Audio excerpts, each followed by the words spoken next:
Do you know there was a lady in scripture who mourned her virginity for 2 months? Okay, in case you don't know, in the book of Judges chapter 11, a particular man was born out of wedlock. So his father got married to another wife, and this wife had other sons, other children. Now when these children grew up, they now sent this bastard, so to speak, out of the house. His name was Jephthah. So Jephthah went away, and where he was, men like area boys, thugs, touts, they came to him. He became their leader. They started going on raids with him. On his brother's side, they were now being attacked by some other tribe. The elders there thought, let's go back to Jephthah. Jephthah has become a leader of area boys. He will be able to help us. So they went and begged Jephthah and offered him to be their leader. Jephthah agreed, but Jephthah also knew something. He came into a covenant with God because he knew God, and he knew he could not go to battle alone. Even though he had guys, he knew it would not be by strength. So Jephthah got into this covenant with God, like, God, if you help me to go and conquer these guys that are disturbing my people, the first thing that comes to welcome me as I come back from war, I would dedicate it to you. I would give to you as a sacrifice.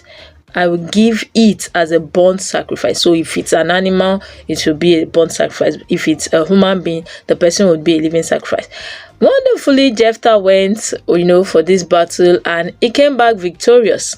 And as he was coming back, his daughter was like, hey, my daddy is here, my daddy is here, my daddy is here. Oh. As Jephthah saw his daughter, behold, can I hear you say behold? Okay, behold, Jephthah became sad. He started weeping. I guess when he was going into that covenant, he didn't imagine that it was his daughter that was going to come out, right?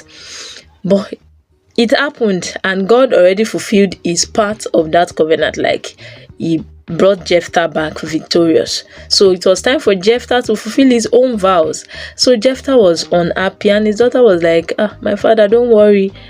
You've God has done his part. You have to fulfill your own part, and I understand. But she made a request. She negotiated for 2 months to go and mourn her virginity.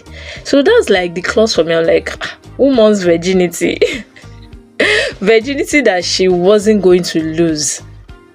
So I interpreted that as being that it wasn't like she was mourning the virginity itself, but she was mourning the fact that her desire was going to go. Probably she had been planning a wedding, a bridal shower, clock it, everything on fleek, Ashwebi girls, all those things. And maybe there was even someone around that she was already considering, like, maybe when my father comes back, I'll introduce him to my father and all of that. And then all of a sudden, all those desires came crashing and had to be surrendered to God. So she went to the mountains with her ladies, with her companions, to mourn for 2 months, mourning her desires. That's what I interpret it as, because she obviously remained a virgin for the rest of her life. Now, do you know the person that mourned her virginity now? Jephthah's daughter. As a lady, your desires are valid, and God recognizes your desires. But for some people, they would have to lay down their desires to be able to pick up God's desire for them. And I'm not saying this in the context of, oh, maybe you're not going to get married, or maybe like Jephthah's daughter, you'll become a nun. No, that's not what I'm saying. But I'm legit saying that you might have to drop the, oh, I want to get married. Maybe it has become an idol. Yes, in your heart. You might have to lay it down and mourn that desire for life, the true purpose of God to show forth in your life.